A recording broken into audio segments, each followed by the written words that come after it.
Oh, yeah.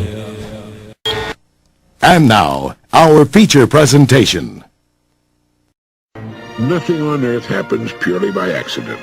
A person is living because he was meant to live, and he has talents and abilities that are totally his own, or her own, unique with him or her. His job then as a person is to learn to know himself. If he does, he will like himself, for he will discover he's quite a person after all. He will recognize and accept the things he cannot do as well as some other people. But he'll also understand and appreciate those things it's been given him to do well. He will accept himself for what he really is, one of a kind, as different from every other person on earth as his fingerprints or his signature. Imagine that you're seated in a theater looking at the curtain which hides the blank screen as you wait for the feature picture to begin.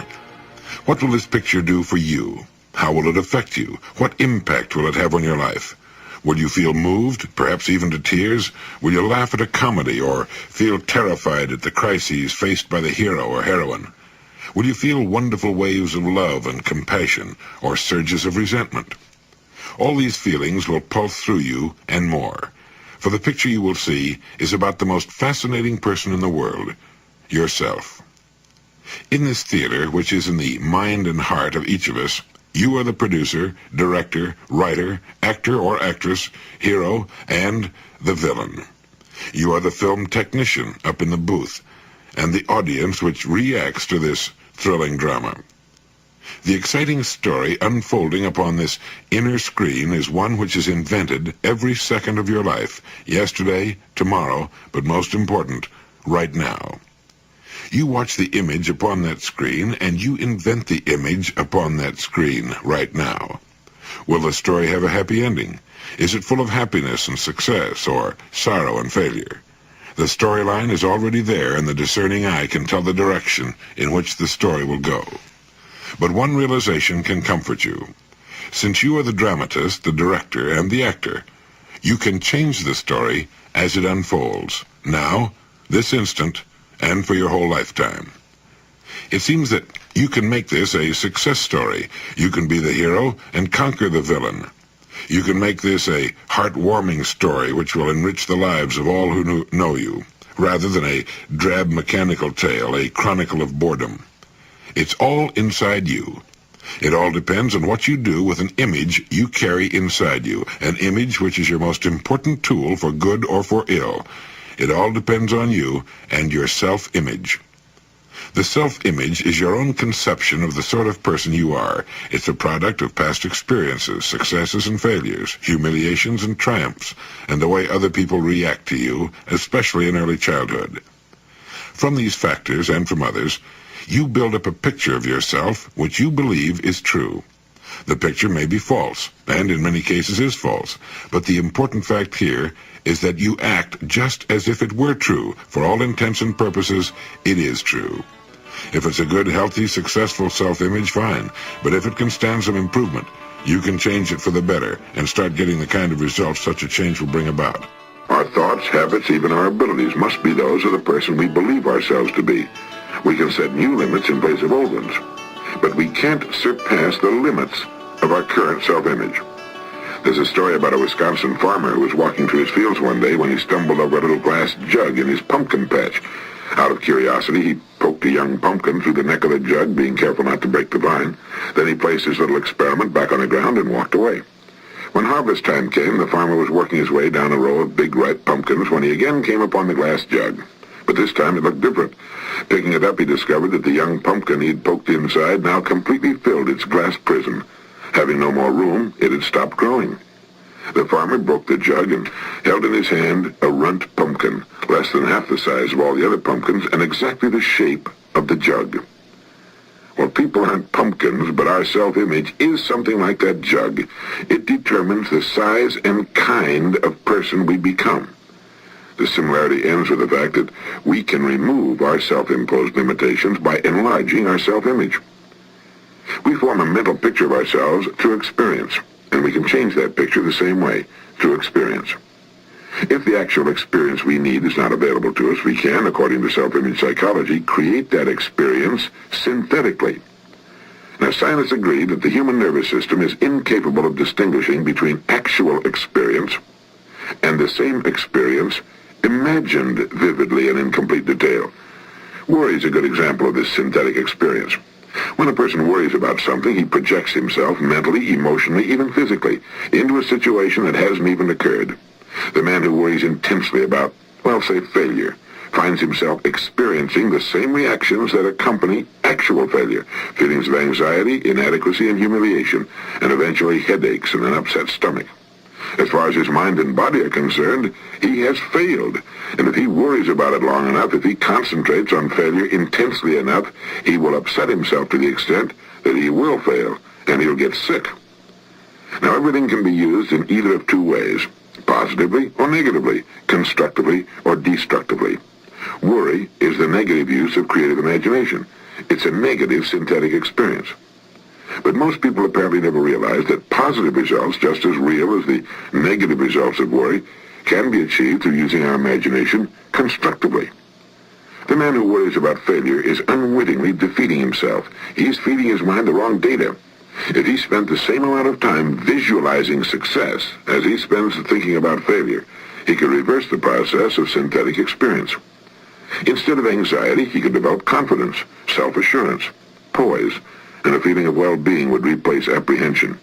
By concentrating on the success he desires, by synthetically experiencing that success, he can expand his self-image into that of a person for whom success is normal, expected. Why not practice holding the self-image of the person you most want to become? This is the person you can become. Use your spare moments to concentrate on your goals and the greater success you seek. Analyze your past successes and formulate ways your success can be increased in the future. Put more into the positive use of your imagination than you ever put into its negative use, worry. You're merely reversing the same creative process. Now it's working for you instead of against you. Nobody pokes us into glass prisons beyond which we can't grow. But all too often, almost unknowingly, we set unnecessary limits for ourselves by holding a self-image that's restricted, inadequate for the full realization of our potentialities. Each of us is, at this moment, the product of all his thoughts and experiences and environment up to this point. Through thought, we can control to an almost unbelievable degree both our experience and our environment from here on. Whether or not we choose to direct our own course through life is entirely up to us. The important thing is to know that it can be done. One time the late Dr. Maxwell Maltz, whom we called Uncle Max, dropped by my office for a chat and lunch. We got to talking on his favorite subject, namely how a person can come to grips with himself, develop a healthy self-image, and find freedom in the world. He told me he had discovered 4 important steps a person can take on a regular basis to form the new habits that can build a healthy, new self-image. And as he talked at lunch, I made notes on a scrap of paper. Here are his 4 points in the order in which he gave them to me. Number 1, forgive others with no strings attached.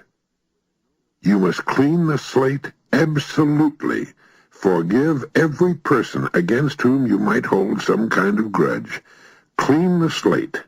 You do this for your own sake, your own peace of mind. We don't hurt others when we hold hatred toward them. We hurt ourselves. Seriously, it can lead to serious illness. So number 1, forgive others, all others. If you cannot take this first step, you can forget the rest. You haven't grown up yet. 2, forgive yourself. See yourself with kind eyes. Try to forget completely all the idiotic things you've done, the pain you've given to others, the embarrassments you've suffered, the mistakes you've made in the past. Forgive yourself. Wipe clean the slate. Look in the mirror, he said, and forgive yourself. Practice this, and you can actually pull it off. Now, it's not easy to forgive ourselves. We tend to be much tougher on ourselves than we are on others.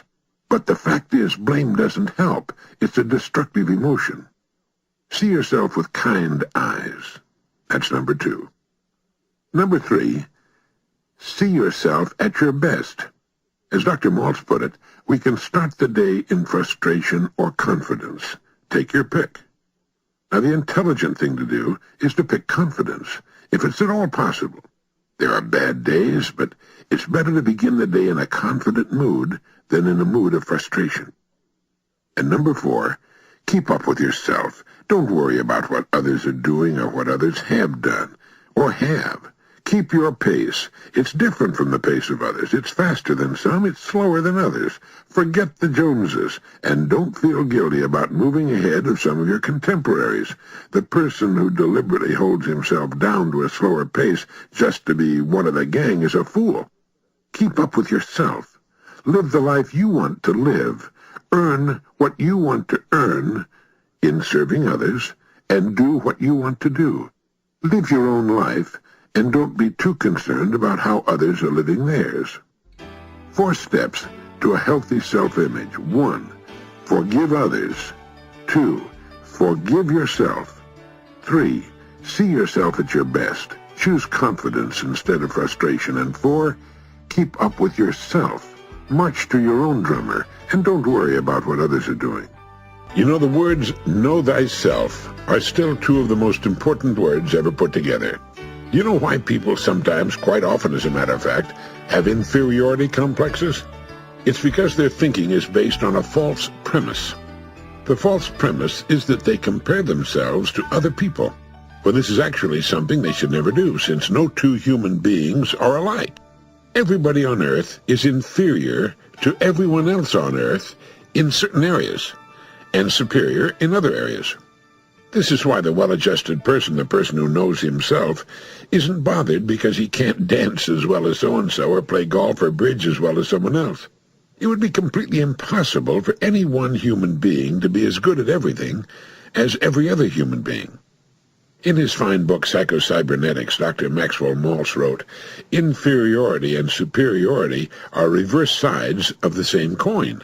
The cure lies in realizing that the coin itself is spurious.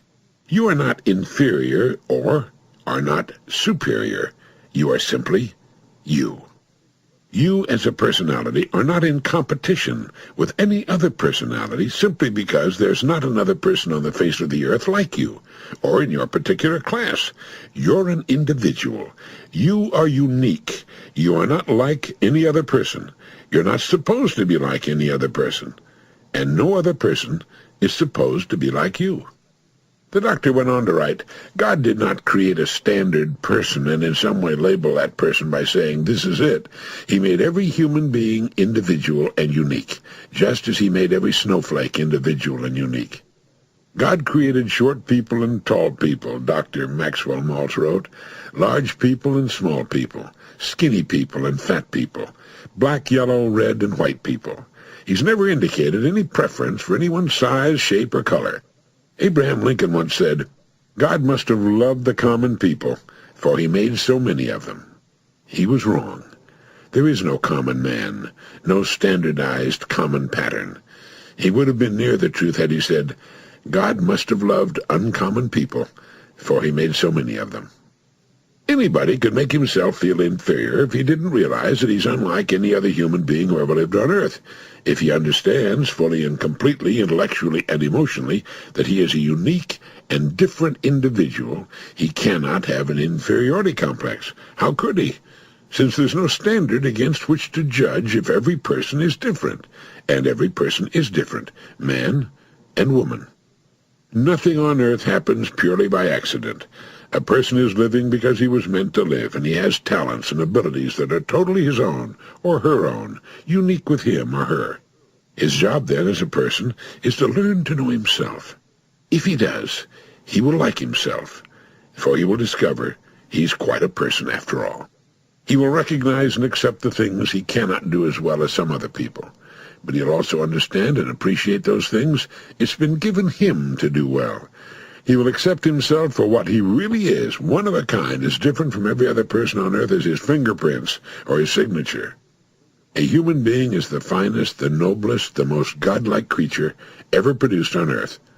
Not to be thankful for such a gift is the worst kind of ignorance, and an inferiority complex is a phantom, a ghost with no real substance.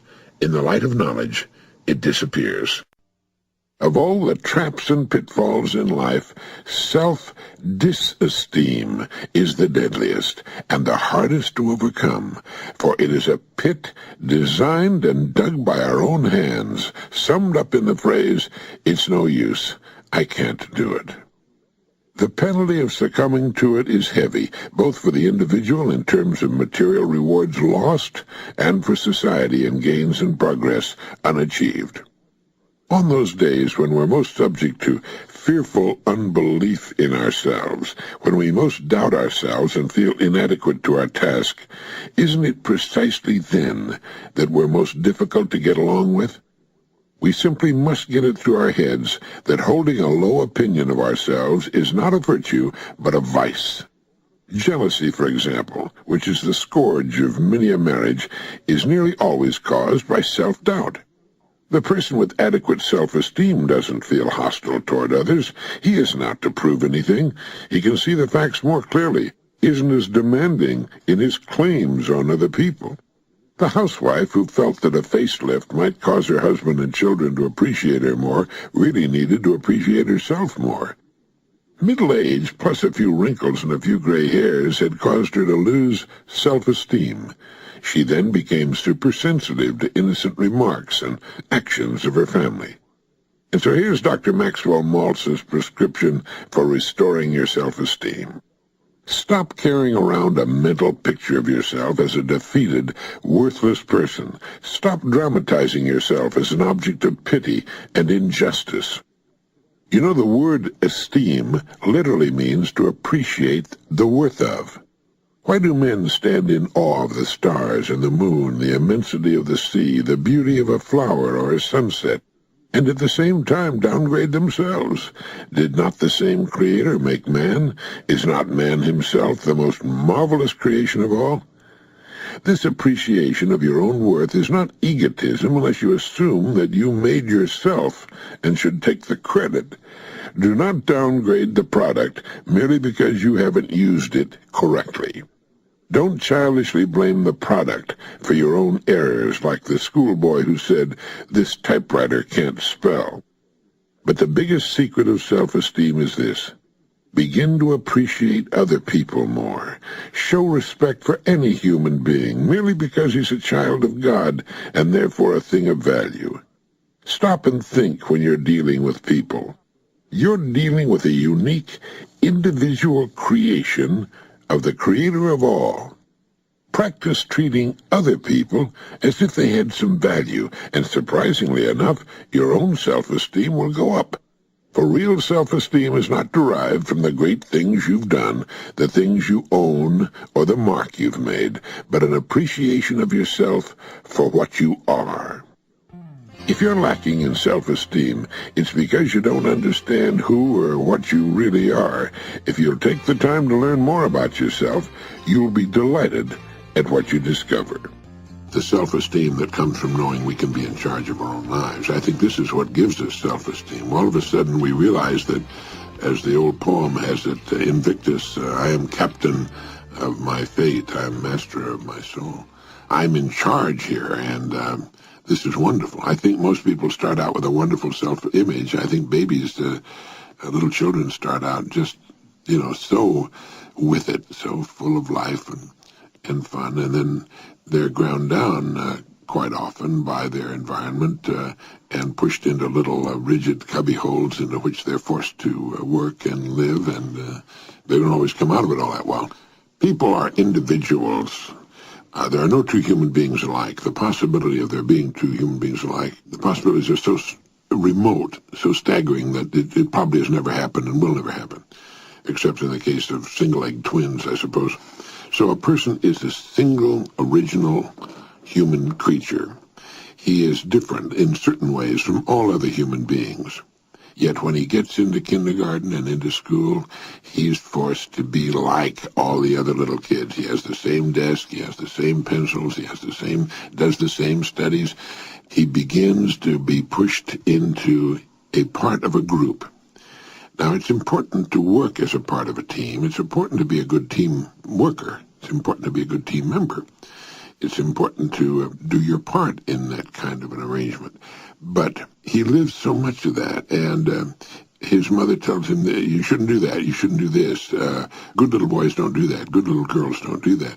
He is milled down to some extent until he begins to see himself, or she begins to see herself, as sort of an indistinguishable member of a large group of people that age. And then, of course, youngsters go through a time when it's very important that they be accepted by their peers. And so the most important thing they can do in the world is to become indistinguishable from their peers. They dress alike. They wear the same clothes. I did when I was in high school. We all did. I remember when my daughter used to spend a couple of hours working at getting so scuzzy in her dress, as she used to put it, so that her jeans would look so faded and her, everything would look so secondhand. If people knew how hard they worked to look so shabby, they wouldn't believe it. But she had to do that in order to fit into her group.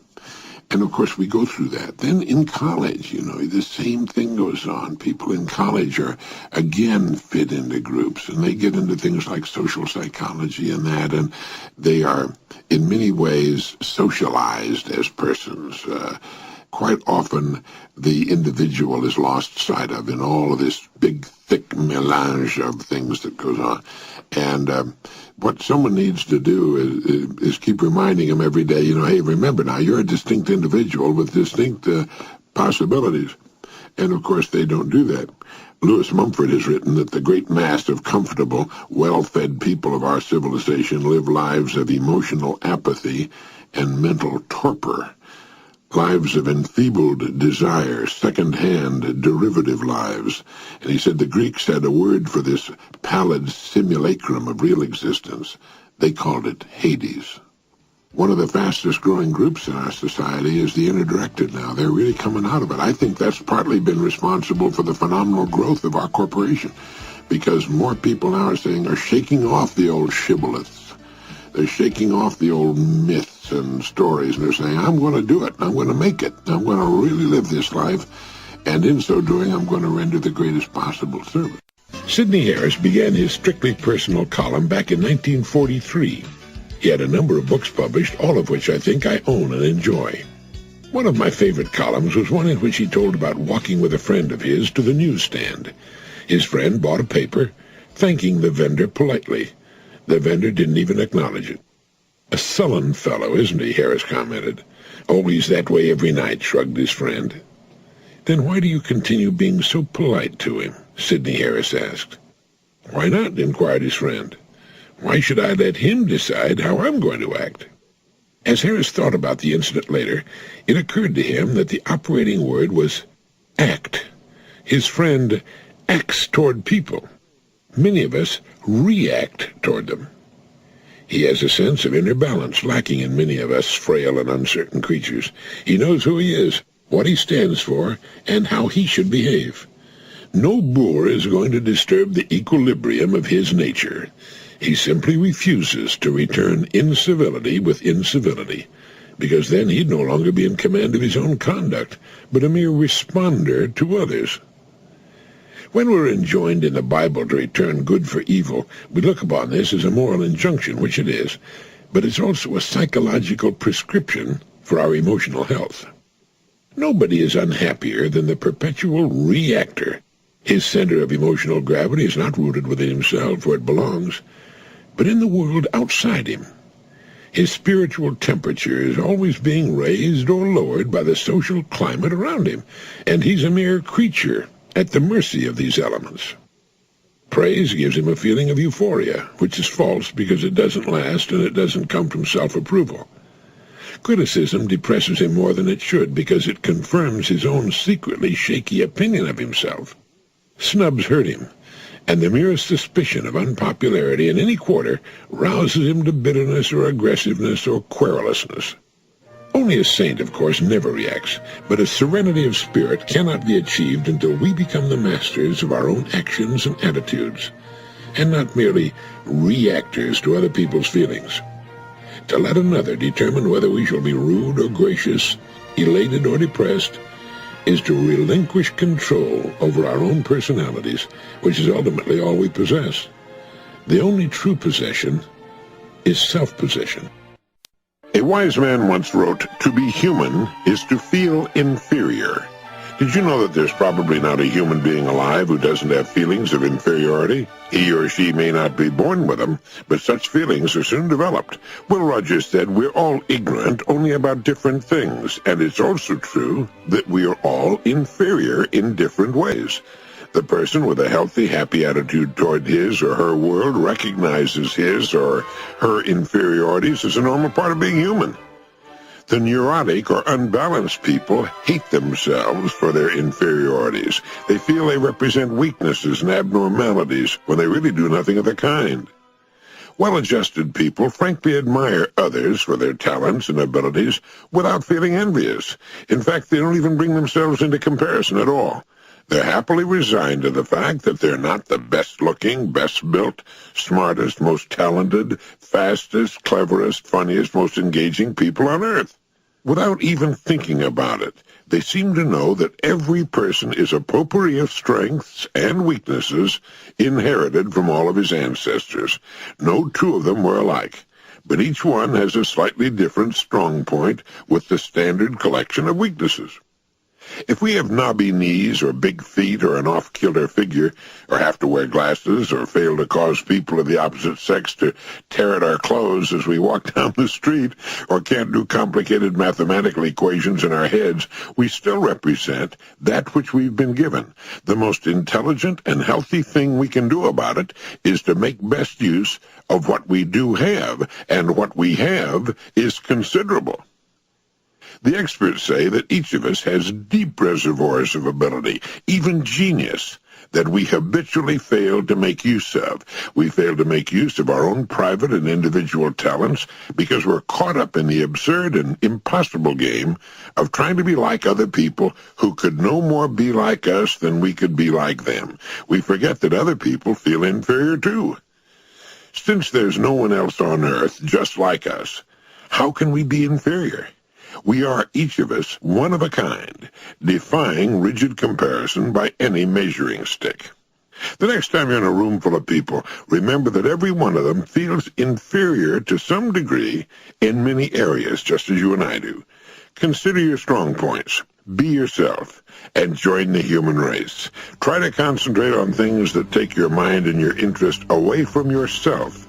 If you spend your life trying to match the strong points of others, you're doomed to a life of frustration and despair, and you never develop your own strong points. One day a few years back, I stopped my car for gas at a service station in Hollywood, California. While the middle-aged owner of the station cheerfully went about taking care of my car's needs, I noticed that while the station was by no means new, it was spotlessly clean. I was particularly surprised at the driveway. It was as clean as if my car were the first to use it. I asked the owner how in the world he managed to keep the driveway spotless with dozens of cars dripping oil and tracking the dirt of the highways on it. He told me how a common product sold at every supermarket was, in his estimation, the best driveway cleaner in the world. He beamed in response to my comment on the way he kept the place of business. It was a valuable moment for both of us. I learned something of value, and he experienced the pleasure of honest praise. The need for praise is basic to everyone. With it, a person blooms and grows. Without it, he tends to shrink and withdraw into himself. We all know children need constant praise and encouragement. When a child brings home a piece of artwork that looks for all the world like an unfortunate accident, he still expects an encouraging word, but his need for encouragement is no less than his mother's or father's. Far too many parents aren't getting any praise, or at least not nearly enough. Understanding the importance of self-esteem and seeing the never-ending need for reaffirmation of a person's worth, we should make it our business to watch for honest opportunities to give praise, especially to the members of our family and those with whom we work. There's a subtle but enormously valuable byproduct or backfire to this sort of thing. In order to praise others, we need to look for the good. It forces us to concentrate on what's right with people and the things they do rather than on what's wrong. It focuses our attention on the positive side of the ledger and, as a result, makes us happier, more productive, and more pleasant to be around. Then, too, people like those who praise them and recognize their value. When we give praise, we attract a larger circle of friends. And finally, giving praise is the best-known way to receive it. It's hard for anyone to compliment a chronic grouch. Whenever you hear someone say, "Nobody appreciates me, nobody gives me credit for all I do," the chances are he's so wrapped up in himself and in getting happiness from others, he's completely forgotten how to give. We should try to find some way to commend those we love every day. Praise to a human being represents what sunlight, water, and the soil are to a plant, the climate in which he grows best.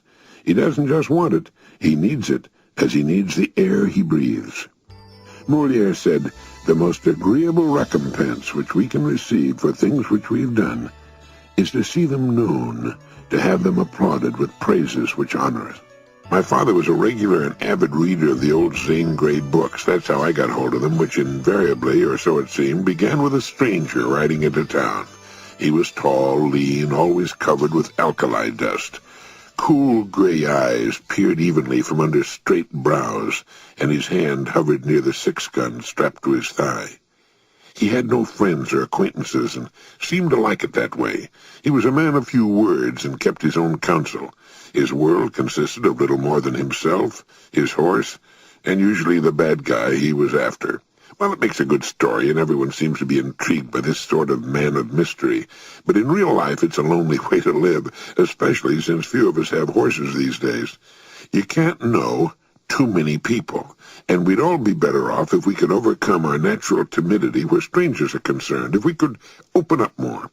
As a friend of mine who has attained an unusually high position in the world says, "Open the doors and windows of your mind and heart to others, and you'll reap a wonderful harvest of friends." Many of us have a tendency to speak or smile only after another person has spoken or smiled at us first. We tend to be reactors instead of actors. It reminds me of the person who sat in front of the cold stove and said, "Give me heat, and then I'll add the wood." The world just doesn't work that way. With a little effort, a person can form the habit of smiling and saying hello first. 19 times out of 20, you'll get a favorable response. I know a man who was a foreign representative for an American electronics firm. He was something of an introvert, and on his frequent flights all over the world, he'd bury himself in a book to keep from having to talk to the passenger next to him. On one trip, a friendly Englishman managed to get a conversation started with him, and it turned out the Englishman was on an electronics buying trip to the States, and a large order resulted. Then and there, he decided to change his attitude toward strangers. While it may not result in another business deal, he's meeting all sorts of interesting people and making many new friends. We should never say, "He's not my kind of person," or "That's not my sort of crowd." Whenever there's a human being, there's a human story, and it's invariably interesting and informative. It stretches our minds, broadens our horizons, and adds to our collection of acquaintances and friends. And all it takes is a smile, the word hello, and a comment or two to get a conversation going. The chances are that the other person is as anxious to add to his collection of friends as we are. But he or she may be just a little on the timid side, as many people are in the presence of strangers. It's true, you can't know too many people, and as we grow older, we should cultivate all the friends we can. The person who shuts others out of his life ends up shutting himself in. Try my friend's advice. Throw open the doors and windows of your mind and heart to others and reap a harvest of friends. Who wants to live with a horse?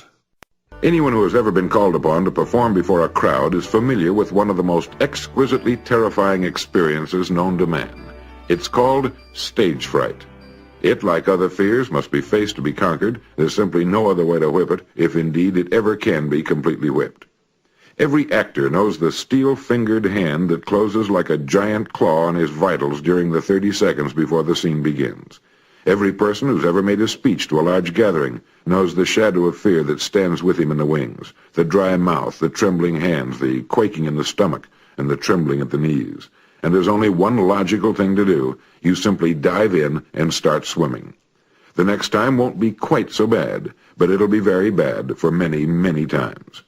I read a little article in Success Unlimited magazine written by Marjorie B. Nagel called The Big Me Within Us, and the story is told that on opening night, before the great Enrico Caruso became famous, he was overcome by stage fright, and as he stood in the wings, his throat contracted with a spasm of terror. Sweat poured from him, and he was on the verge of running away. Suddenly, a thought struck him.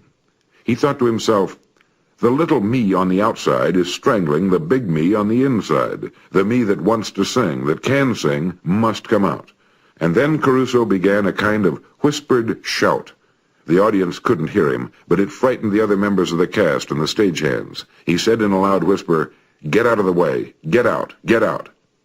Naturally, they'd all thought he'd snapped, and they didn't know what he was going to do. By the time the cue came for Caruso to make his entrance, the little me had been routed and the big me was in command. After Caruso finished his aria, the audience rose to its feet, cheering and shouting bravo. A powerful force had been put into the person of Caruso. Only when he recognized that a weak force was holding it back and acted upon that knowledge did the stronger one come through. The same thing is true for all who perform before audiences, but a similar situation can arise with those who do not perform publicly. Something can come up which almost overcomes a person with panic, the most terrifying of human experiences. And regardless of what it happens to be, this same formula can be made to work to restore the senses and summon up the strength and ability to fight down the panic and attack the situation with good judgment and ability. Each of us is a combination of two forces. The one comprises all of our strength, talent, and abilities. The other is the cynic, the critic, the doubter which tries to bury us in a corner. One must win, and when it's the little cynic, it's because we don't know our own strength. A tiger is being forced to sit on a stool by a little man with a chair in his hand. It's worth thinking about, because certainly an experience like this comes to all of us at one time or another. Swift said, "Although men are accused of not knowing their own weakness, yet perhaps a few know their own strength. It is in men as in soils, where sometimes there is a vein of gold which the owner knows not of." Dr. Roger Berkman of Houston, Texas, a real expert on people and why they function as they do, has said that we are as we see others. So if you're interested in a deep and truthful insight into yourself, you are as you tend to see other people. If you trust other people, you're a trustworthy person. If you love others, you're a lovable person. Dr. Berkman also has written that we are least tolerant of those negative traits in others that we ourselves possess. When we're suspicious of the intentions of others, it's because our own intentions are often not what we would want others to believe them to be. We create others in our own image. Another Dr. Berkman quotation. We create others in our own image. Soren Kierkegaard has written the majority of men are subjective towards themselves and objective towards all others. Terribly objective sometimes, but the real task is to be objective toward oneself and subjective towards all others. Our confidence in people and our doubt about them are closely related to our self-confidence and our self-doubt. Strength and tolerance are partners. Strength and tolerance are partners. I like that one. Really strong people are tolerant people. They're tolerant around children and their wives, with their fellow workers and subordinates, even with their superiors. Strength and tolerance go together.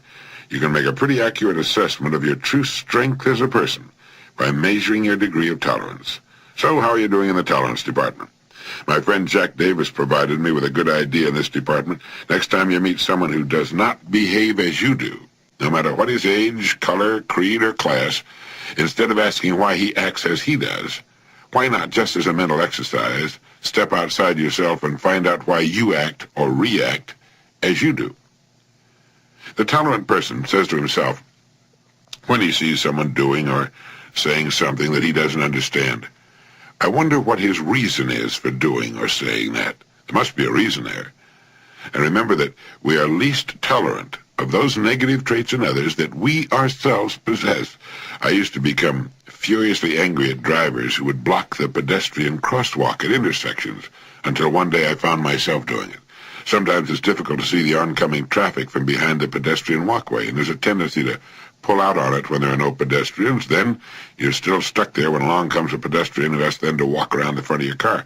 The teenager who burns rubber pulling away from a stop can't afford a new set of tires, but he wants very much to be noticed.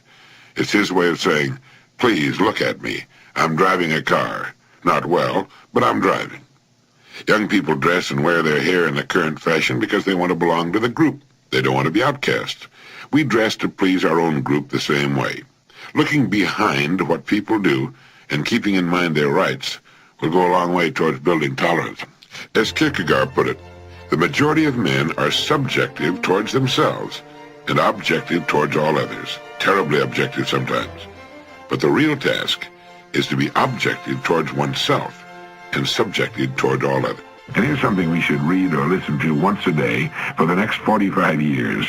It was written back at the turn of the century by William George Jordan. He was editor of several magazines during his lifetime, including the Ladies' Home Journal and the Saturday Evening Post.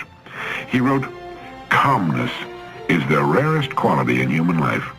It is the poise of a great nature in harmony with itself and its ideals. It is the moral atmosphere of a life self-reliant and self-controlled. Calmness is singleness of purpose, absolute confidence, and conscious power ready to be focused in an instant to meet any crisis. The Sphinx is not a true type of calmness. Petrifaction is not calmness, it's death, the silencing of all the energies. While no one lives his life more fully, more intensely, and more consciously than the person who is calm. The fatalist is not calm. He's the coward slave of his environment, hopelessly surrendering to his present condition, recklessly indifferent to his future. He accepts his life as a rudderless ship drifting on the ocean of time. He has no compass, no chart, no known port to which he's sailing. His self-confessed inferiority to all nature is shown in his existence of constant surrender. It is not calmness. The person who is calm has his course in life clearly marked on his chart. His hand is ever on the helm. Storm, fog, night, tempest, danger, hidden reefs, he's prepared and ready for them. He's made calm and serene by the realization that in these crises of his voyage he needs a clear mind and a cool head. That he has nothing to do but do each day the best he can by the light he has. That he will never flinch nor falter for a moment. That though he may have to tack and leave his course for a time, he'll never drift. He'll get back into the true channel. He'll keep ever headed toward his harbor. When he will reach it, how he will reach it matters not to him. He rests in calmness, knowing he's done his best. When the worries and cares of the day fret you and begin to wear upon you and you chafe under their friction, be calm. Stop. Rest for a moment, and let calmness and peace assert themselves. If you let these irritating outside influences get the better of you, you're confessing your inferiority to them by permitting them to dominate you. When the tongue of malice and slander, the persecution of inferiority, tempt you to retaliate, when for an instant you forget yourself so far as to hunger for revenge, be calm. When the gray heron is pursued by its enemy, the eagle, it does not run to escape. It remains calm, takes a dignified stand, and waits quietly, facing the enemy unmoved. With the terrific force with which the eagle makes its attack, the boasted king of birds is often impaled and run through on the quiet, lance-like bill of the heron. No person in the world ever attempted to wrong another without being injured in return, some way, somehow, sometime. Remain calm. Now, all of that was written at the turn of the century and in language that today might sound a bit affected and archaic. It's a good message. If ever there were a quality needed in the crisis-filled world of today, it's calmness, and the kind of clear thinking calmness produces.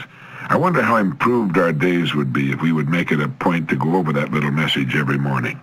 On the occasion of his 75th birthday, Mark Van Doren, the American writer, poet, critic, and educator, was interviewed by a reporter for Life magazine, and one of the things he said stuck in my mind. I've saved this. He said, "It takes courage to be happy."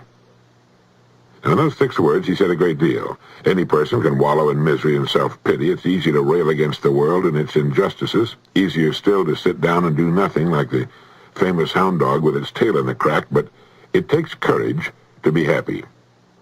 When he said it takes courage to be happy, he didn't mean happiness today or tomorrow or a week from next Thursday. He meant to be happy as a general, relatively constant way of living. To be a happy person as opposed to a generally unhappy person. And it does take courage, courage of a high order. The world is full, it seems, of the "it's too good to last" or "it's just my kind of luck" people who expect bad luck and rejection as confidently as they expect the sun to rise the next morning. They're people who were given bleak and disappointing starts in life. Tolstoy said man is meant for happiness, and this happiness is in him, in the satisfaction of the daily needs of his existence. And La Rochefoucauld said happiness is in the taste, and not in the things themselves. We're happy from possessing what we like, not from possessing what others like. Rudolph Flesch quotes Jane Austen, a passage that I think is very revealing. She wrote, No temper could be more cheerful than hers, or possess in a greater degree that sanguine expectation of happiness, which is happiness itself. That sanguine expectation of happiness, which is happiness itself. It is in the expectation of happiness that much of happiness itself is found, and it takes courage to expect happiness. Balzac wrote, "All happiness depends on courage and work." I've had many periods of wretchedness, but with energy and above all with illusions, I pulled through them all. My old favorite, George Santa Anna, said happiness is the only sanction of life. Where happiness fails, existence remains a mad and lamentable experiment. Bertrand Russell put it well when he said, "Contempt for happiness is usually contempt for other people's happiness, and is an elegant disguise for hatred of the human race." The Chinese philosopher Lin Yutang said, "I've always been impressed by the fact that the most studiously avoided subject in Western philosophy is that of happiness." A French philosopher said much the same as did Marc Van Doren. He said, "To live, we must conquer incessantly. We must have the courage to be happy." We've all seen people seriously handicapped in one way or another who are wonderfully cheerful and happy people, and we've wondered how they do it. We've said to ourselves, "I don't think I could be happy if I had his or her affliction." These people are happy because they're courageous and because they don't like the alternative. C.S. Lewis said, "Courage is not simply one of the virtues, but the form of every virtue at the testing point, which means at the point of highest reality." In our modern world, with debate over a common sense of morality, we are faced with questions of right and wrong every day. It's not unusual to feel our virtues being tested. Mostly they're small things. But even when a firm system of beliefs are present, choices can be difficult. It has been said that courage is faith put into action. When a person has faith in himself, in his values, and in the worth of the goal being pursued, sometimes the simplest of acts can be the most courageous of acts. Courage is acting on what you are. My old friend Dr. Harold Blake Walker of Evanston sent me something sometime back that I enjoyed tremendously, and I think he will too. He wrote, "We live by faith, or we do not live at all. Either we venture, or we vegetate. If we venture, we do so by faith, simply because we cannot know the end of anything at its beginning. We risk marriage on faith, or we stay single. We prepare for a profession by faith, or we give up before we start. By faith, we move mountains or opposition, or we're stopped by molehills." Faith, however, is not often tranquil and steady. It ebbs and flows like the tides of the restless sea. Normally, like Browning's bishop, we are forever exchanging a life of doubt, diversified by faith, for one of faith, diversified by doubt. Yesterday, we began the day with confident hope, with trust in His promise. Last night, perhaps after a trying and troublesome day, we were beset by doubt and anxiety. We grope and fumble in search of certainty, wishing we could escape the doubts that haunt us. The peril is that we shall cease groping on through our doubts and live only on our negations. What we need, you and I, is faith strong enough to bear the burden of our doubts. No man ever drilled an oil well without being troubled by misgivings as the drill chewed downward toward producing structures, but only a fool would cease drilling halfway to the hoped-for pool. It was William Morris, the painter, who wrote, "I tell you, it's no joke to paint a portrait. Into the painting of every picture that's worth anything there comes a period of doubt and despair. The artist, however, goes on with his work beyond his doubt to creative achievement. Faith enough to carry our doubts. It's enough. Perhaps it's all we can manage when fears assail and doubts annoy. Maybe we can do no more than grope on through our uncertainties, pursuing the enterprises of our lives in the grim trust that the end will justify the struggle. If, despite our gnawing doubts, we can muster faith enough to take a single step on the road to where we're going, we are on the way to creative achievement. Every triumph of the human spirit begins with one step taken in faith. The single step is the small handle to great matters. No man or woman ever won a worthy triumph without faith to keep on and on, always able to last at least 5 minutes longer. There's one further thing to be said, namely that worthy triumphs cannot be won without faith enough to maintain our integrity. One of the ultimate tests of faith is our capacity to go on believing that somehow the right is the right, even when right is on the scaffold and wrong seems to be on the throne. All of the great ventures of our lives require faith enough to bear the burden of our doubts, so that we're able to take the first step in the direction in which we wish to go. Enough of faith to keep on going through struggle and strain, and to maintain integrity on the way. I like that. Yes, faith is the assurance of things hoped for, the conviction of things not seen. And we need to exchange a life of doubt, diversified by faith, to a life of faith, diversified by doubt. Let me ask you a rather personal question. What do you believe in? Now, it sometimes seems that there's so much doubt, fear, and cynicism, so much tongue-in-cheek and wise guy elbow rib poking that we've come to the place where people don't believe in anything anymore. People doubt their own capacity for judgment, for knowing what's right or wrong. They wait to see what others do or say before they'll express an opinion of their own.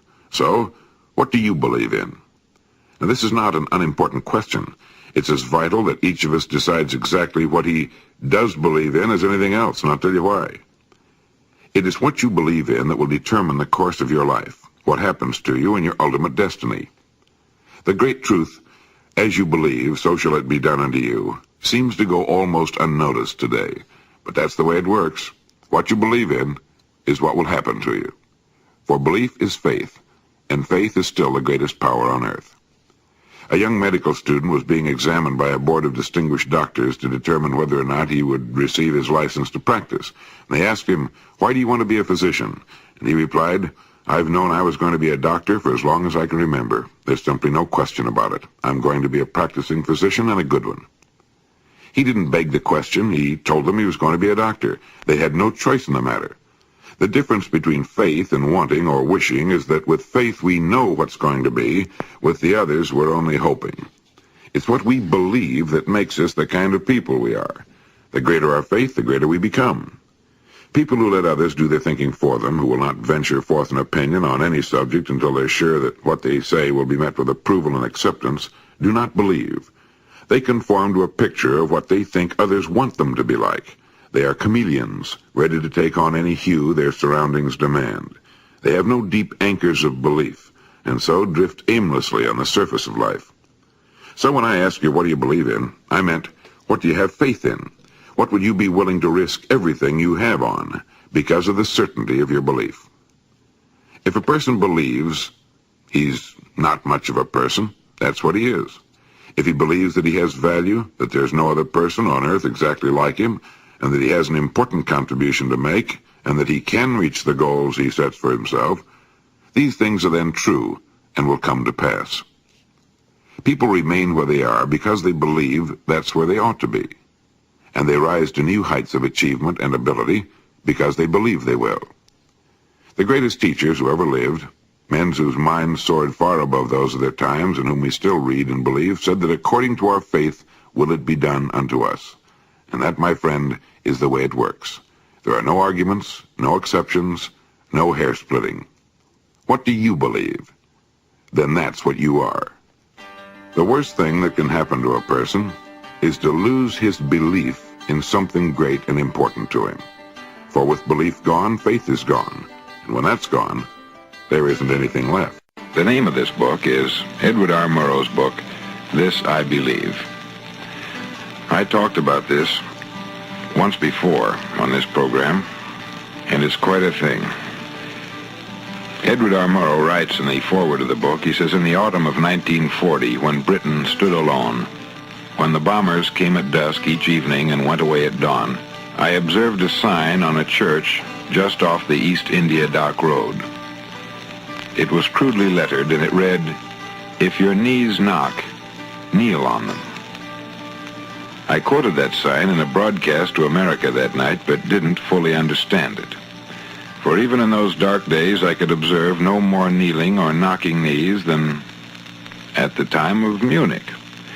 The imminence of disaster brought no spiritual revival, and yet at a time when most men, save Englishmen, despaired of England's life, there was a steadiness, a confidence, and determination that must have been based on something other than a lack of imagination.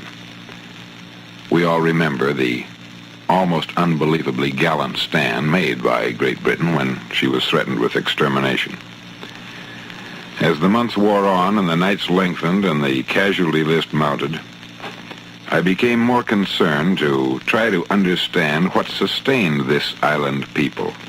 What belief or what mythology caused them to stand so steady in their shoes?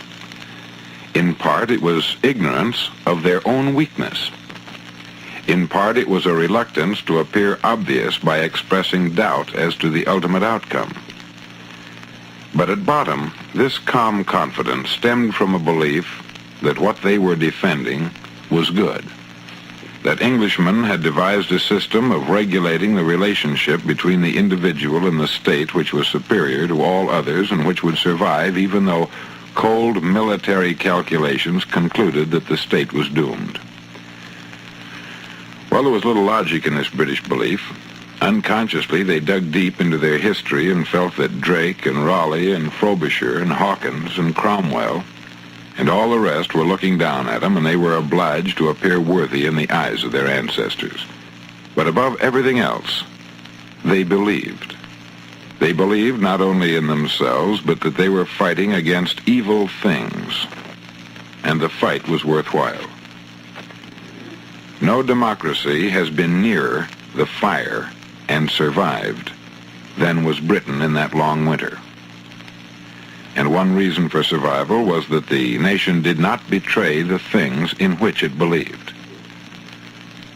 After Italy entered the war, one of the few murder cases to reach the law lords on appeal was decided.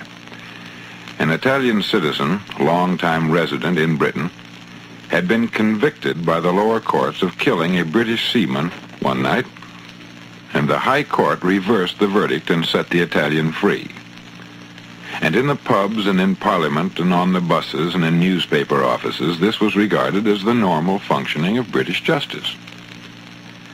At a time when German bombers were coming through in the daylight over London, when the Germans were expected on the beaches the first foggy morning, the House of Commons, which might have been destroyed with all its members by one well-placed enemy bomb, devoted 2 days to discussing the conditions under which enemy aliens were being held on the Isle of Man. For the House of Commons was determined that though the island fell, there would be nothing resembling concentration camps in Britain, and the rights under law of enemy aliens would not be abused. That's what the British collectively believed. Sometimes it appears that there's a hidden guide someplace whose duty it is to test men and women through all sorts of discouraging experiences. And those who sort of pick themselves up after getting knocked down and keep on trying arrive. It's an uncanny thing, but it works. And this hidden guide lets no one enjoy great achievement without passing the persistence test, it seems. And those who can't take it simply don't make the grade. And those who can take it are bountifully rewarded for their persistence. They receive as their compensation whatever goal they're pursuing, and that's not all. Because they receive something infinitely more important than material compensation, although they get that. But they get the knowledge that every failure brings with it the seed of an equivalent advantage. There are exceptions to this rule. A few people know from experience the soundness of persistence. They're the ones who have not accepted defeat as being anything more than temporary. They're the ones whose desires are so persistently applied that defeat is finally changed into victory. I was reading just the other day about the great Newt Rockne of Notre Dame, who believed and applied this very thing we're talking about. How he had a blood clot in one leg. And his doctors told him that if that blood clot traveled through his bloodstream to his heart, it would kill him.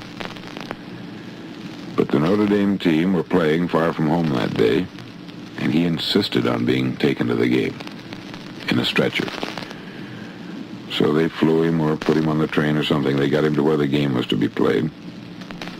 And they took him down to the dressing room where his football players were getting ready for the game. And the perspiration was running down his face, and he was in terrible pain, and he propped himself up on his elbows with a tremendous effort. And that he said, "This team you're playing today beat us last year." And he said, "I want you to get out there and win." And it was then that he said, "The team that won't be beat can't be beat." And then he fell back on his stretcher, out of breath and suffering terribly, and the team went out and won the game, and they never lost another game as long as Knute Rockne was alive. Because when they saw that the type of courage that he could develop, how persistently he fought to win, even though he was flat on his back, well, it made giants out of men. And people who stand on the sidelines of life see the overwhelmingly large number who go down in defeat never to rise again. They see the few who take the punishment of defeat as an urge to greater effort. And these, fortunately, never learn to accept life's reverse gear. But what we don't see, what most of us never suspect of existing, is the silent but irresistible power which comes to the rescue of those who fight on in the face of discouragement. Now, if we speak of this power at all, we call it persistence and let it go at that. One thing we all know, if one does not possess persistence, one cannot achieve any noteworthy success in any calling. The great Robert Louis Stevenson has long been one of my favorites, not just as a great writer, but as a man as well. Plagued by a frail body and poor health, destined to die at just 44 years of age, he put more living, more travel, and more work and talent into his short time here on Earth than a million so-called average men. The author of Treasure Island, Kidnapped, Dr. Jekyll, and Mr. Hyde, Stevenson once wrote in a small essay, "As courage and intelligence are the two qualities best worth a good man's cultivation." That's good, isn't it? Courage and intelligence.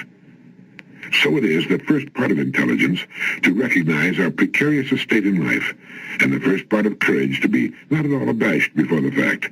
A frank and somewhat headlong carriage, not looking too anxiously before, not dallying in maudlin regret over the past, stamps the man who is well armored for this world, and not only well armored for himself, but a good friend and a good citizen to boot. We do not go to cowards for tender dealings. There is nothing so cruel as panic. The man who has least fear for his own carcass has most time to consider others.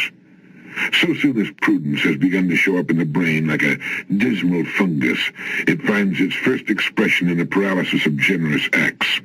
The victim begins to shrink spiritually. He develops a fancy for parlors with a regulated temperature. The care of one important body and soul becomes so engrossing that all the noises of the outer world begin to come thin and faint into the parlor with the regulated temperature. He makes some important points in those few words, don't you think? The first and most important being that the two qualities best worth a good man or woman's cultivation are courage and intelligence, and that it's the first part of intelligence to recognize our very precarious estate in life, and thus not play it too safely. There's no way to win that game. Tiptoeing through life won't change the final outcome. As soon as too much prudence begins to show up in the brain like a dismal fungus, it finds its first expression in a paralysis of generous acts. The victim begins to shrink and so on. Some people worry so much about the future that they fail entirely to enjoy today. William Lyon Phelps once pointed out that we look backward too much and we look forward too much. Thus we miss the passing moment. In our regrets and apprehensions, we miss the only eternity of which man can be absolutely sure, the eternal present, for it is always now. The fear of life is the favorite disease of the 20th century. Too many people are afraid of tomorrow. Their happiness is poisoned by a phantom. Many are afraid of old age, forgetting that even if they should lose their bodily vigor, weakness itself may minister to the development of the mind and spirit. Instead of chagrin over the past and alarm over the future, suppose we consider our opportunity. As Emerson put it, write in on your heart that every day is the best day in the year. No man has earned anything rightly until he knows that every day is doomsday. Today is a king in disguise. A small lesson from three great minds, Stevenson, Phelps, and Emerson. Courage and intelligence are the two qualities best worth our cultivation, and don't play it too safe. The man who has least fear for his own carcass has most time to consider others. One of the most interesting things about people is that they can and do change for the better. A person who was once a criminal becomes a model citizen. Another person kicks a drug habit and begins living a life of responsibility and contribution. And for every one of those, there are millions who, over a span of years, have become substantially better as persons, who are kinder, more honest, more conscientious about their responsibilities, and so on. But just how does a person improve, and why? In his column, Strictly Personal, Sidney J. Harris once wrote, "It is not an act of intellect that makes people change themselves for the better, not a matter of insight, but an act of the will. For intelligence without courage is as static as courage without intelligence is rash." It is not an act of intellect that makes people change themselves for the better, but an act of the will. For intelligence without courage is as static as courage without intelligence is rash.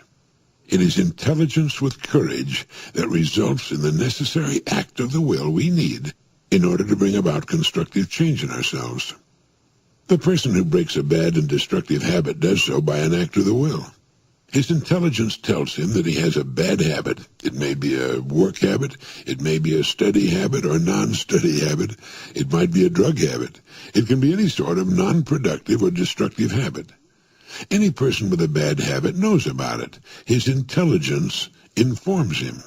But changing a bad habit into a good one, or at least getting rid of the bad one, takes an act of the will over a sufficiently long period of time to render it impotent. After a period of time, a surprisingly short time for most habits, it no longer clamors for attention. It fades away and finally disappears. Now the will can be turned off. The habit is gone. But it's turning on the will to undertake such a task that takes courage. Pericles said, "The secret of happiness is freedom, and the secret of freedom, courage." When we rid ourselves of unproductive and debilitating habits, we literally free ourselves to that degree. The more bad habits we can get rid of, the freer we become, the happier we become, the better our self-image becomes. The secret of happiness is freedom, but the secret of freedom, courage. For intelligence without courage, as Sid Harris wrote, is as static as courage without intelligence is rash. Habits that make us happy we should keep. Habits that lead to unhappiness and illness we should try to muster the courage to end. It's surprising how easily a bad habit is routed once it's faced with courage. As Emerson said, "What a new face courage puts on everything." Anyway, I think that's how people bring about constructive change in themselves and their lives. They do it through courage, based on intelligence, resulting in an act of will. Viktor Frankl, a distinguished psychiatrist and survivor of unspeakable atrocities at the hands of the Nazis in one of their concentration camps, says the last of the human freedoms is to choose one's attitude in any given set of circumstances. In fact, it was learning this that kept him free and alive even while he was languishing in a death camp. Let me give you that one again. It's so important. The last of the human freedoms is to choose one's attitude in any given set of circumstances. Attitude, being an inner thing, can keep us free, even fairly cheerful, regardless of the environment in which circumstances may have placed us. The ancient philosophers had discovered this fact, but it seems that each maturing person must rediscover it for himself if he's to find his own brand of freedom. Now, Dr. Frankl also wrote, "Fear makes come true that which one is afraid of." Now, even if it only comes true in the imagination, we must experience the tortures of that which we fear, tortures often as not worse than those if what we feared actually came to pass physically in our lives. It's why the old line, "A coward dies 1,000 deaths, a brave man dies but once," is really true.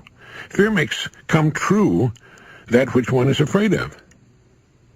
If fear of something is held long enough, it may well bring on that which we fear, but it really doesn't make much difference because experiencing the fear is the same thing. That is, as far as our mind and body are concerned, it's actually happening over and over again, doing its inevitable damage to our physical bodies. Ralph Waldo Emerson said, "Fear is ignorance." Whenever we're afraid of something, I don't mean the perfectly natural, normal fears that work to keep us alive, but the gnawing, unreasoning, illogical, and neurotic fear of something. It's only because we don't know the real truth about it. If we did, the fear would vanish. That would include a neurotic fear of death, the fear that we are not liked or loved, and so forth. I think the thing to remember here is that when we fear something, it takes its toll on our mind and body just as if that which we fear had in fact come to pass. And we can bring to pass that which we fear, as Dr. Frankl said. But how does a person change an attitude of fear? Well, Dr. William Glasser, whom I'm very honored to number among my good friends, Dr. William Glasser, the distinguished psychiatrist and author of Reality Therapy and Schools Without Failure, says, if you want to change attitudes, start with a change in behavior. In other words, begin to act the part as well as you can of the person you would rather be, the person you most want to become. Gradually, the old fearful person will fade away. Dr. Frankl learned that by controlling his attitude, the concentration camp fell away. His mind was free to roam where he wanted it to roam, think about what he wanted it to think about. It was as free as the birds, freer, really, for it could fly to the ends of the earth, to the ends of imagination in an instant. And so can yours, and so can mine. The last of the human freedoms is to choose one's attitude in any given set of circumstances. We can let circumstances rule us, or we can take charge and rule our lives from within. Just as I was boarding my plane in Sydney, Australia to return to the United States, my old friend Rolly Leopold of Melbourne handed me a small booklet. He said, "I think you'll enjoy reading this on the flight home." The title of the little book was The Gift of Courage, written by Paul Spiker. Let me read a part to you. If you could have as a gift your dearest wish fulfilled, the wish that lies closest to your heart, the thing that you want most in the world, what would you choose? $1 million? Abounding health? A magic solution to business worries? A contented mind? A devoted family? The privilege of traveling only on the hilltops in the morning sun? Escape from the ills of life which are common to all? What gift would be more worthy of you than the fulfillment of an idle daydream? What one thing would help you win through the problems you face today and may face again tomorrow? What gift would enable you to enjoy because you've fought, to rest because you've labored, to reap because you've sown? There is such a gift within your grasp, a gift which you yourself can give yourself, a gift which will bring all the things for which you secretly long, a gift which, like magic, will help clear the troubled roadway ahead and set your feet upon the pathway to real happiness. And that is the gift of courage. Emerson wrote, "What a new face courage puts on everything," and no truer statement was ever written. Wherever it appears, courage changes things for the better. Sometimes it's the courage to be silent when a word or phrase leaps to our mind. It's often the courage to get up on a cold, miserable morning when it's the last thing in the world you want to go to work. It's the courage to do what needs to be done when it should be done. It's the courage to discharge a person who should be discharged, and who will probably be better off because of it. And it's the courage to follow the silent voice within you when it means going against the crowd, or speaking out when you know what you're going to say will be unpopular with your listeners. It's the courage to stay with something long enough to succeed at it, realizing that it usually takes 2, 3, or 4 times as long to succeed as you first thought or hoped. There's such a gift within your grasp, a gift which, like magic, will help clear the troubled roadway ahead and set your feet upon the pathway to real happiness. And that is the gift of courage. Do you know what form of punishment people dread more than any other? I'll bet you'd never guess. Well, it's laughter. That's right. As a wise man once wrote, the deepest principle of human nature is the craving to be appreciated, and the exact opposite of being appreciated is to be laughed at. In fact, among the Eskimos, laughter is the only punishment for thieves. If a person is found to be a thief, all the Eskimos in the village laugh at him whenever they see him. As a result, there's very little stealing among Eskimos. This is the reason youngsters in school like to dress alike. I drove by a corner the other day where 4 or 5 girls who looked to be of high school age were waiting for a school bus. They were all wearing identical coats. It appeared at first that they belonged to some kind of an organization which demanded that its members wear uniforms. Even though dressing like everyone else has the effect of removing our individuality and causing us to disappear by blending in with the crowd, it's much better than taking the risk of being laughed at. And since children will laugh more quickly at an individual who's different than adults will, children are much more conscious of wearing what all the other kids are wearing. Laughter is the severest form of criticism, and the fear of criticism keeps us from doing a lot of things. It keeps us from doing a lot of things we should not do, and that's good, as laughter keeps Eskimos from stealing. But it also keeps us from doing a lot of things that we would be better off doing. It is one of the enormous pressures of environment. Take the worker, for example, who avoids doing an outstanding and conscientious job because of the fear that his more cynical associates might laugh at him. Now here, the fear of criticism in the form of laughter could shape a man's life and keep him from the goals and achievements he might otherwise reach, if he weren't so conscious of how his actions will look to others. It is here that a better understanding of what is right and wrong can overcome a person's fear of criticism. Frequently, being right and doing what is right can bring down upon us criticism and derision while going along with things, even though we know they're wrong, will keep us in good with the crowd and our associates. Now, it's right here that the men are separated from the boys. When our desire to belong to our crowd is more important to us than to stand up for what we know to be right, we have to admit that we are lacking in the two most important attributes of a human being, courage and maturity. Winston Churchill once said that courage is the finest quality because it guarantees all the others. And if there's one vital aspect of living successfully that we should get across to our youngsters, it's this. If our kids want to dress like all the other kids in their class, fine, that's normal. We were the same way when we were kids. But they should be told why they want to look like all the other kids in school, that it's their natural desire to belong, to be liked. And while that's perfectly all right, they should keep constantly in mind that it should end there, and that it's also right that we should want to grow into individuals with individual goals, individual thinking, individual action, and that we'll be happiest if we will do our work as best we possibly can, even though it may be the fashion for most of the rest to slide along as easily as possible. F.D. Huntington wrote, "Conduct is the great profession. Behavior is the perpetual revealing of us. What a man does tells us what he is." Here's a question for you. If you came across a plank on the ground, say the plank is 12 feet long, 4 inches thick, and 12 inches wide, you'd have no trouble walking from one end of it to the other. Now let's stretch that same plank between two buildings that are 100 feet tall.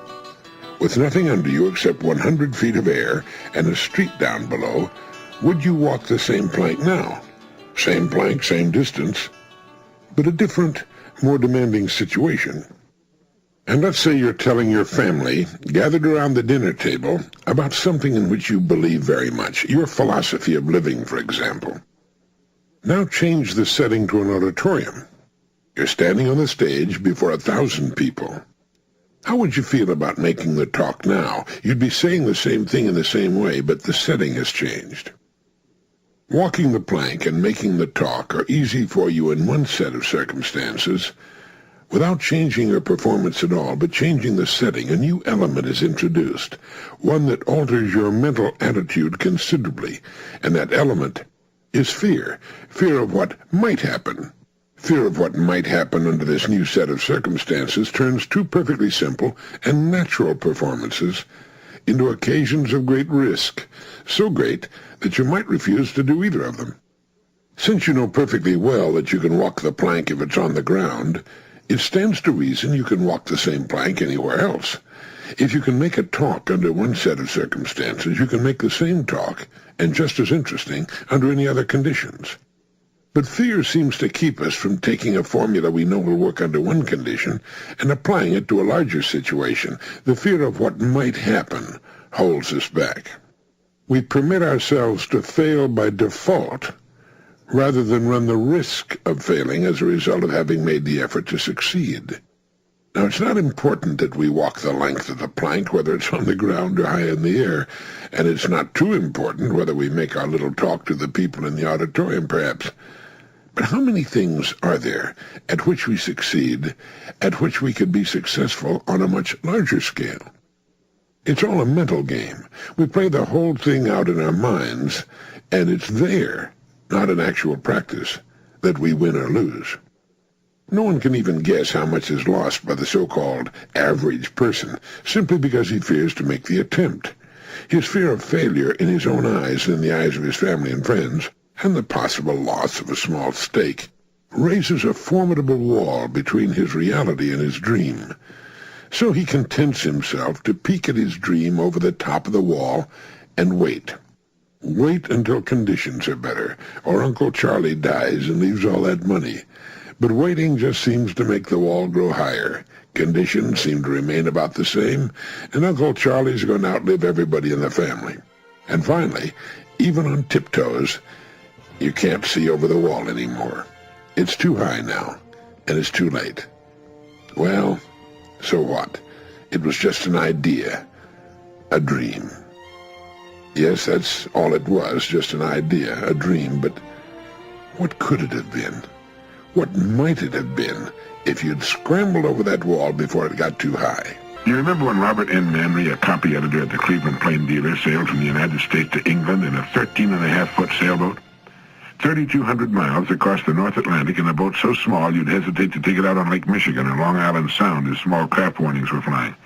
For 78 days, Manry and his tiny 36-year-old sailboat battled one of the toughest stretches of salt water on Earth. Gales blew the boat on its side. Manry tried to nap during the day and sailed at night so that he could try to avoid being run down and chopped into kindling and hamburger by great ocean-going steamers. On several occasions, he was washed over the side in heavy seas, and each time he'd haul himself back aboard by a lifeline he kept tied about himself and to his boat. He suffered terrible hallucinations, the result of having to take so many pep pills to stay awake during the long nights. Why? What made him do it? It wasn't publicity. He went about the whole thing so quietly, practically no one even knew what he was up to. He thought no one would pay any attention to him, and that was fine with him. The reason was that he had dreamed of sailing the Atlantic ever since he had been a small boy. He bought the dinky old boat for $250. He completely rebuilt it, taught himself navigation, and practiced long-distance sailing on Lake Erie. He told his wife the real reason for his embarking on so incredible a journey and so vulnerable a craft. He said to her, "There's a time when one must decide either to risk everything to fulfill one's dreams or sit for the rest of one's life in the backyard." That's why Mr. Manry went sailing over the mountains of deep water in a boat only about twice the size of your bathtub. That's why he sat in his tiny open cockpit and weathered storms that caused the passengers to clear the weather decks of great ocean liners. He was fulfilling a dream he'd carried in his heart since he'd been a small boy. Well, offers for books and magazine articles poured in on him. Cleveland gave him a hero's welcome, as did the 20,000 people who wildly cheered the successful end of his voyage when he arrived in Falmouth, England. It's been proposed to Congress that Manry's boat, Tinkerbell, be placed in the Smithsonian Institution alongside Charles Lindbergh's plane, the Spirit of St. Louis. Courage. The courage to finally take one's life in one's own hands and go after the big dream has a way of making dreams come true. It seems to open hidden doorways from which good things begin to point the way. It's never easy, and the good results come only after we've made the journey in our own way. For Manry, at 47 years of age, it was sailing 3,000 miles of the North Atlantic. Each of us must make his own voyage to fulfillment in his own way. Or sit in the backyard. One of the nicest and most talented people this country ever produced was James Thurber. His writings and cartoons interested and delighted an entire generation, and they'll continue to live in the years ahead.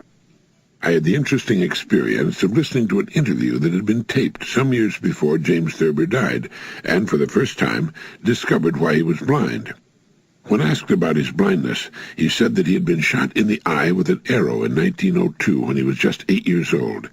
The other eye, to his and everyone else's dismay, slowly developed sympathetic ophthalmia and gradually went blind also. The amazing thing about it was that for many years James Thurber continued to see with one eye, even though the best eye doctors in the country told him he was completely blind. He didn't know how he could do this, and when asked, he could only reply that he didn't know how he could see, but he could. He also said that if the eye in which he had been shot had received prompt and professional attention, it could have been saved, and along with it his vision for life. James Thurber never permitted his handicap to bother him or anyone else. He was cheerful, talented, and hard-working, and he had many thousands of friends.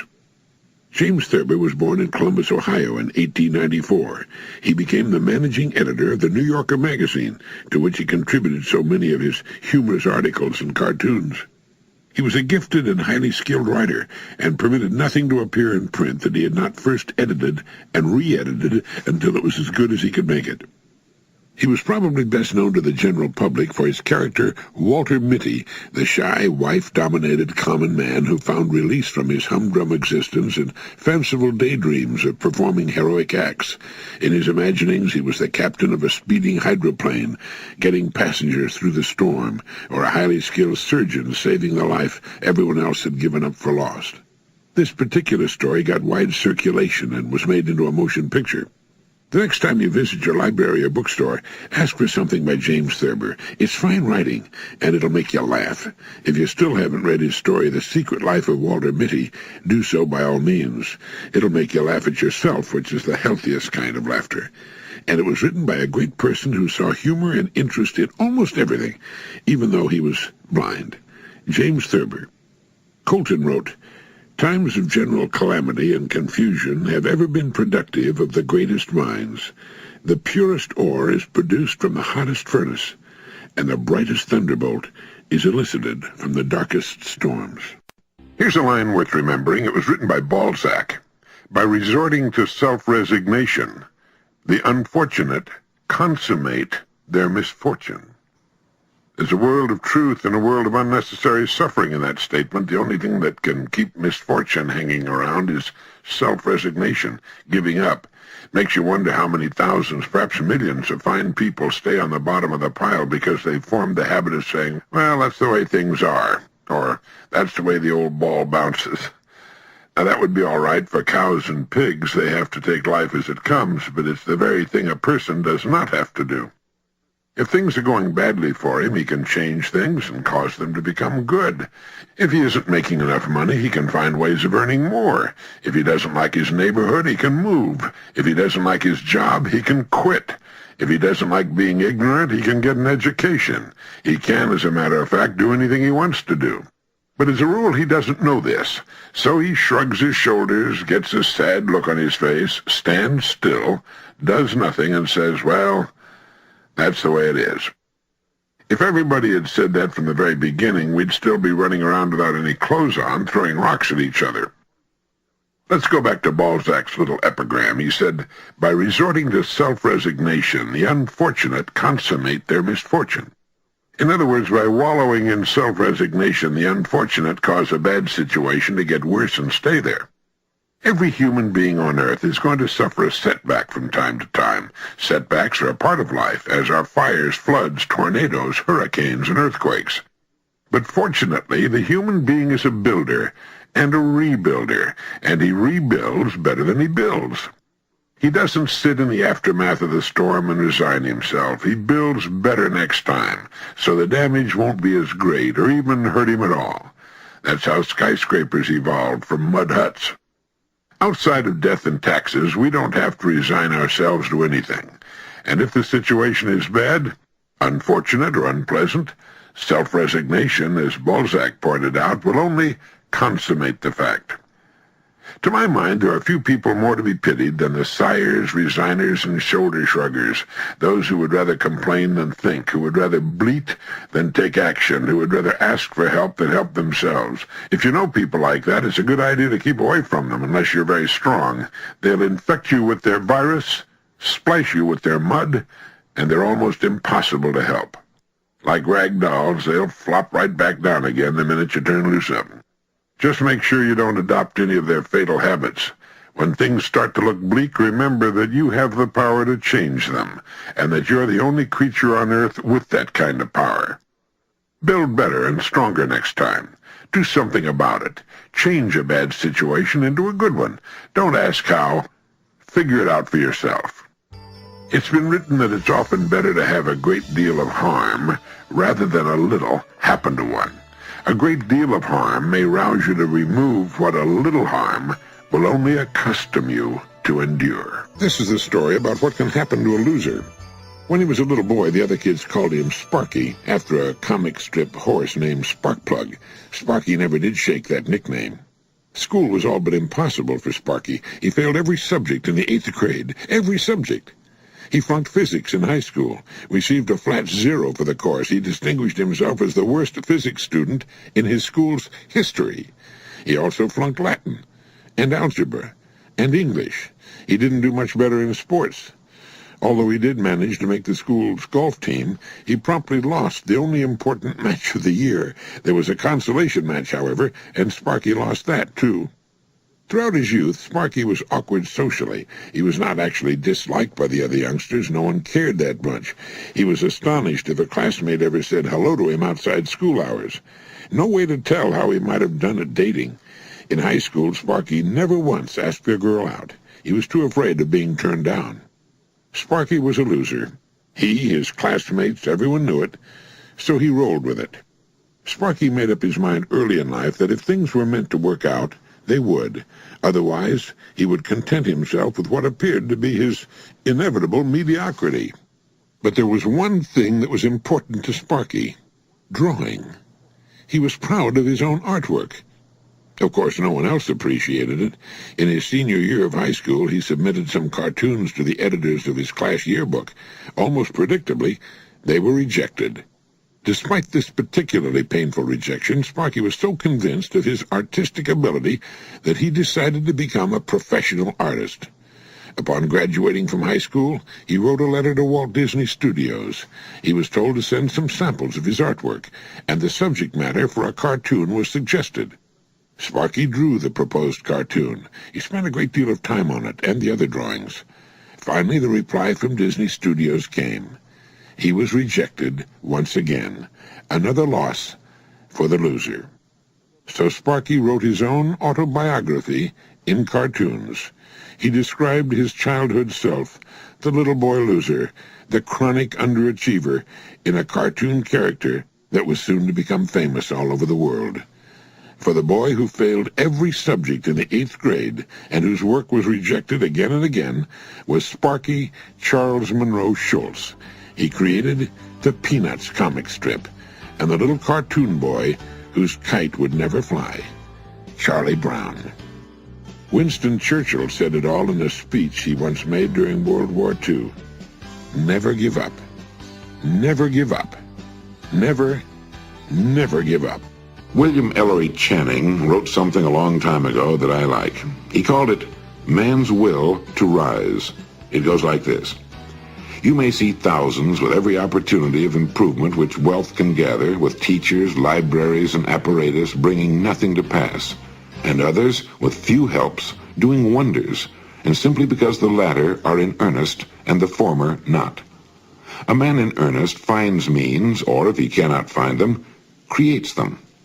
A vigorous purpose makes much out of little, breathes power into weak instruments, disarms difficulties, and even turns them into assistances. Every condition has means of progress, if we have spirit enough to use them. The truth that progress is the very end of our being must not be received as a tradition, but comprehended and felt as a reality.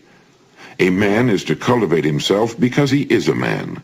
He's to start with the conviction that there's something greater within him than in the whole material creation, than in all the worlds which press on the eye and ear, and that inward improvements have a worth and dignity in themselves, quite distinct from the power they give our outward things. Undoubtedly a man is to labor to better his conditions, but first to better himself. Difficulties are meant to rouse, not discourage. The human spirit is to grow strong by conflict, and how much it has already overcome. What mountains of difficulty has it cleared? And with all this experience, shall we say that the progress of men is to be despaired of? You cannot, without guilt and disgrace, stop where you are. The past and the present call you on to advance. Let what you have gained be an impulse to something higher. Your nature is too great to be crushed. If you will, you can rise. No power in society, no hardship in your condition can depress you, keep you down in knowledge, power, virtue, influence, but by your own consent. The words of William Channing. But by your own consent, there's the key. You are today what you have consented to be. You'll be tomorrow and the day after and next year and 10 years from now what you will consent to be. The decision is yours for you and mine for me, and his and hers for every human being on the face of the earth. Understanding this brings reality into the way we look at the world and the people in it. Boris Pasternak was free in a nation enslaved by communism. And in our own free world, there are millions of slaves who do not know that personal freedom is an inner thing. Our Constitution guarantees our freedom, but it cannot be enforced. That's left to us, to you and me. Epictetus said, "No man is free who is not master of himself." And he was in a position to know. He was a Roman slave. The person who has mastered himself has mastered his world and can mold it into any shape he will. Knowing the truth is freedom, and all else is a prison. J.S. Mill wrote, "The only freedom which deserves the name is that of pursuing our own good in our own way, so long as we do not attempt to deprive others of theirs or impede their efforts to